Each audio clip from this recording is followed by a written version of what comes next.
Hi guys, today we're going to talk about unit rates. I don't have time to get fancy or silly today, so I apologize. So at the top of the next clean page in your notebook, make sure you title it Unit Rates. I know you've done this last year. This year we're going to add fractions, and so I just want to do a quick review about what a unit rate is. So the vocabulary that you obviously need to know is that unit rate is a ratio that compares two quantities, and one of those quantities is 1. So what I mean by that is some examples are miles per hour, miles per gallon, cost per pound, minutes per song, students per teacher. We could go on and on. But the idea is that the per, and I underlined it in each of those examples, refers to 1. Okay, so there's our 1. So how many miles per hour? So per 1 hour. How many miles can you drive per gallon? So how many miles can you go for 1 gallon? How much does it cost for 1 pound? How many minutes does it take for 1 song? So wherever you see this word per, it's talking about 1. Or maybe like you can think about it as for 1. Okay, so here's an example. If we had 6 cans of tomatoes for $7, we want to find the unit rate, meaning we want to find how much for 1. So go back to thinking about how we solve proportions. We're going to solve these in the same way. So the first thing we're going to do is set up our ratio in words. So we know we have cans and tomatoes. So we need to figure out what unit rate we want. Do we want to know how many cans per dollar or how many dollars per can? I want to know how many dollars per, so that kind of, that fraction bar there, that ratio, is going to represent like the per. So dollars per can. So there are my words. Don't forget, now I want to know, put my known ratio and then my unknown ratio.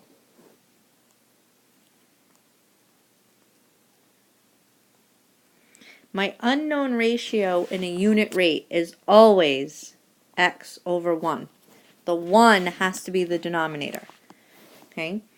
And then I have my known ratio, which I'm going to set up without my numbers yet. I'm going to look back at my words. So my numerator was dollars. So that was 7. And cans was 6. Now I want to solve this proportion. Now you learned last time 2 ways you can solve this proportion. I'm going to simply do it in terms of sets. I know that I can divide 6 by 6 to get 1. Okay, so this is 7 divided by 6. So x equals 7 divided by 6. And when you divide, you're going to get 1.16 repeating. And we're talking about money. Oops, I just made a mistake there. So that 1.16 repeating rounds to $1.17. So $1.17 per can. And I know that it's per can because I wrote my can with my words in my denominator. That's always my unit rate. Okay, so just a quick explanation about why we care about unit rates. It allows us to compare 2 different quantities to make informed decisions. So what do I mean by that? So for example, I found Cocoa Puffs at Stop and Shop. They have an 11.8 ounce box on sale this week for $1.99. And they have the larger 16.5 ounce box that costs $4.49. We want to know which one is a better deal. Just because the small box is on sale, is it a better deal?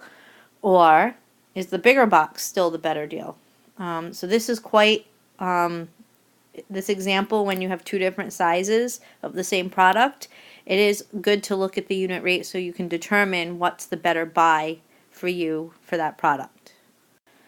So what we're going to do to figure out what the better buy is, we are going to find the unit rate for each box. And what we're going to do is make sure that we set up our words of what ratio we want or what unit rate. So I really want to know, I'm going to set up my words, I want to know how much it costs per ounce.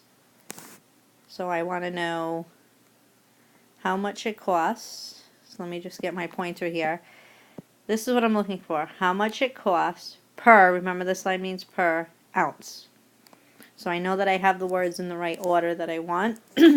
My known ratio for the small box, so I'm just going to put small box here. My known ratio is $1.99 to ounces 11.8.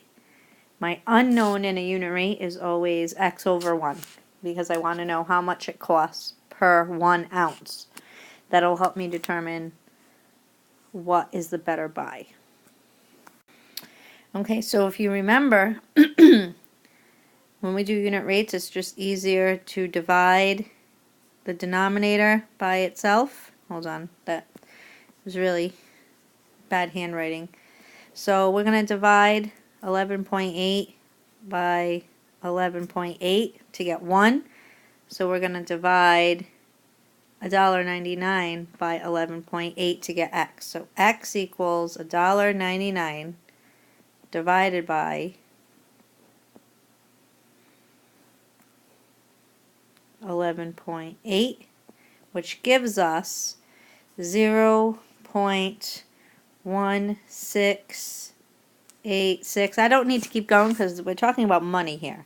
Okay, and when we talk about money, we only need 2 decimal places because we only have 99 cents. So right now that's saying 16 cents. So we need to look at the 8 and decide, is this closer to 16 cents or 17 cents? So that 8 tells me to go up 1. So this is about 17 cents per ounce. So this small box of Cocoa Puffs costs 17 cents per ounce. Now we're going to do the same thing for the large box and then determine what the better buy is. Okay, so let's do the same thing. So we know the large box we want cost per ounce. So this is $4.49 for 16.5 ounces. And we want to know how much it costs per 1 ounce. So I'm going to divide by 16.5. So X equals $4.49 divided by 16.5. And we get 0.272, and it keeps going, but I don't need that many place values. I'm going to round, that's 27 cents. The 2 tells me to stay at 27. So this is about 27 cents per ounce. Now what happens here is, just to give you some feedback, is that when I put this label, it's really important. Okay, I need to know what my label is here. And what I do is I look back at my words over here and I read it from the top down. Okay, so let me just get from the top down is how I read that unit rate. Okay, so now we need to decide what the answer is, which is what's the better buy. So we know the small box was costing 17 cents per ounce, and the larger box of Cocoa Puffs costs 27 cents per ounce. So when we ask ourselves what's the better buy, now we can compare them because we know how much it's costing us for 1 ounce of the same product. And that's telling us that we want to pay less, right? As a consumer, we want to pay less. we want to pay 17 cents per ounce versus 27. Now, this might not be the case all the time, but in this case, we want to purchase the small box of Cocoa Puffs that costs less. Okay, now we're going to move on to unit rates with fractions. So this is just one example to get us started. Jason rides 2/3 of a mile in 3/12 of an hour on his bike. So the unit rate we would want in miles per hour. So my words say miles per hour. My known, I have my miles, which I got from